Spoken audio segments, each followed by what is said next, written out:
장편 소설을 쓴다고 하는 작업은 근본적으로는 육체노동이라고 나는 인식하고 있다. 글을 쓴다는 것 자체는 두뇌 노동이다. 그러나 한 권의 정리된 책을 완성하는 일은 오히려 육체노동에 가깝다.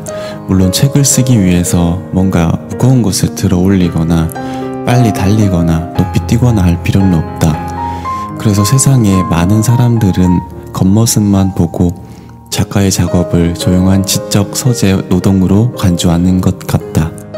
커피잔을 들어 올릴 정도의 힘만 있으면 소설 같은 건 쓸 수 있는 게 아닌가 하고, 그러나 실제로 해보면 소설을 쓴다는 것이 그리 만만한 일은 아니라는 것을 바로 알 수 있다.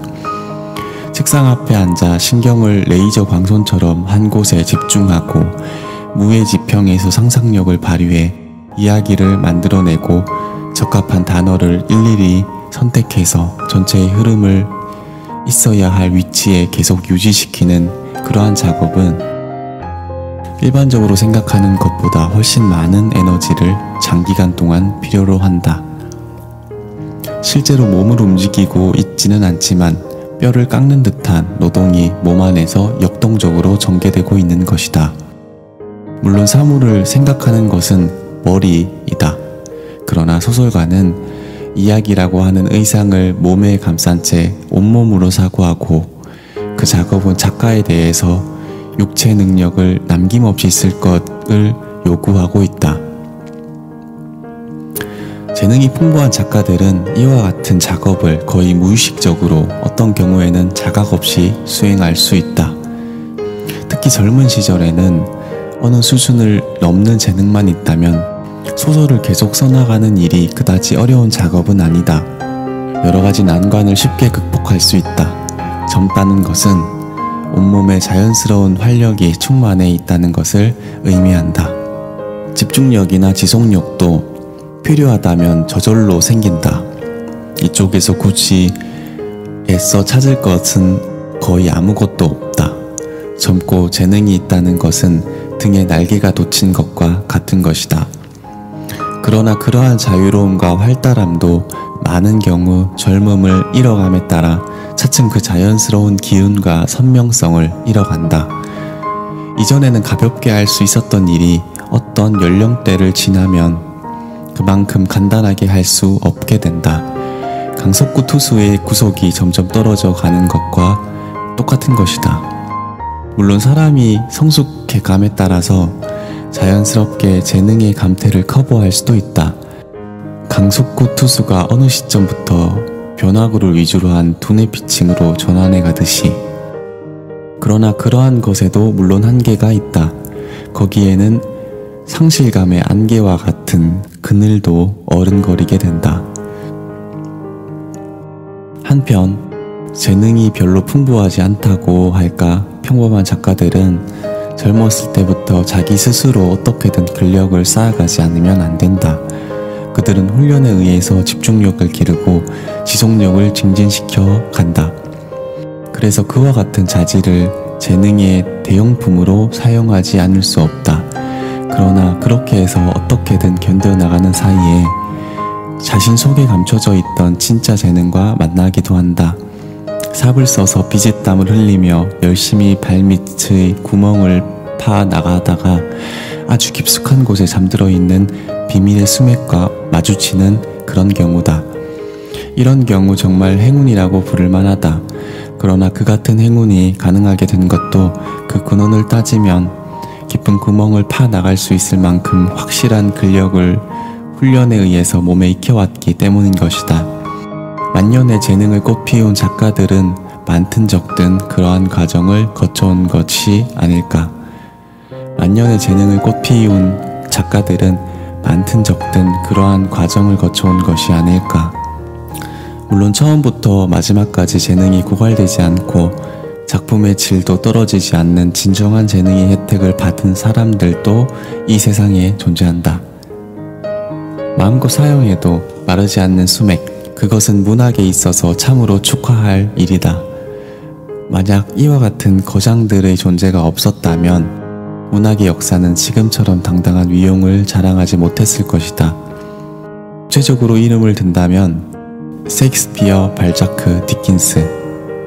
그러나 거장들은 어디까지나 거장들이다. 그들은 뭐라고 해도 예외적인 신화적인 존재들이다. 거장이 될 수 없는 세상 대부분의 작가들은 많든 적든 재능의 절대량의 부족분을 각자 나름대로 연구하고 노력해서 여러 측면에서 보강해 나가지 않으면 안 된다.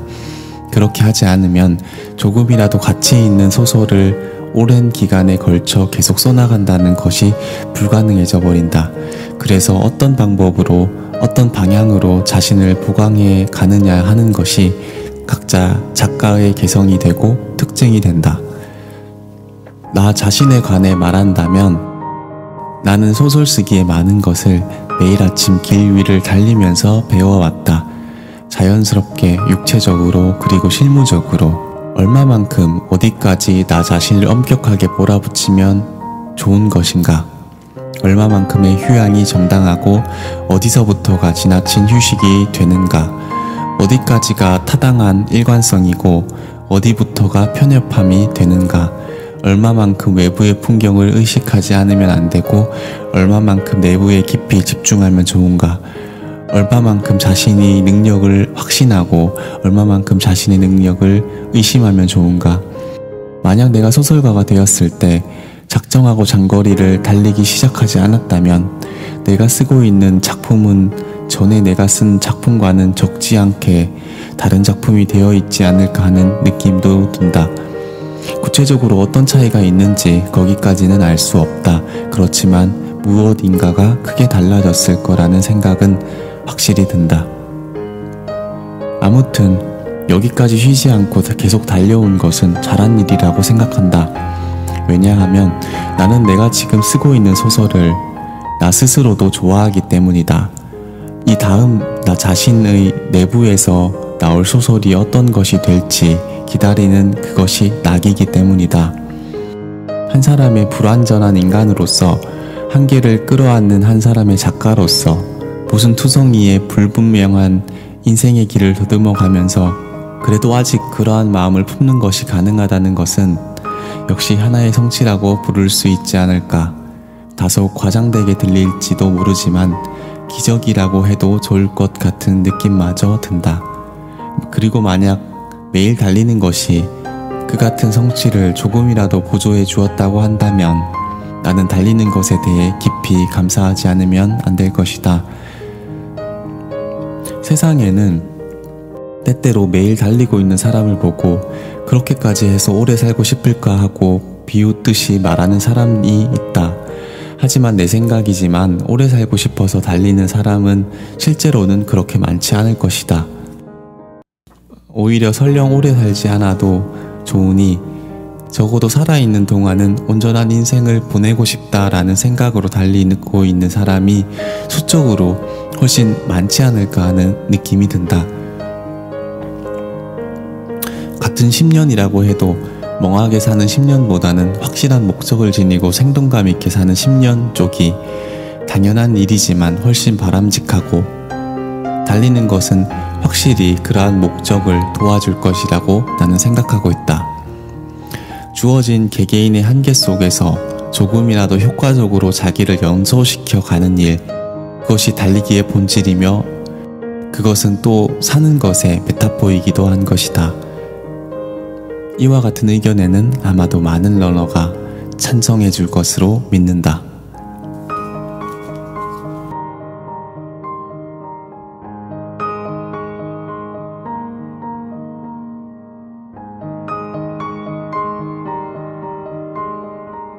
안녕하세요. 소설 읽은 텍스트의 박세현입니다.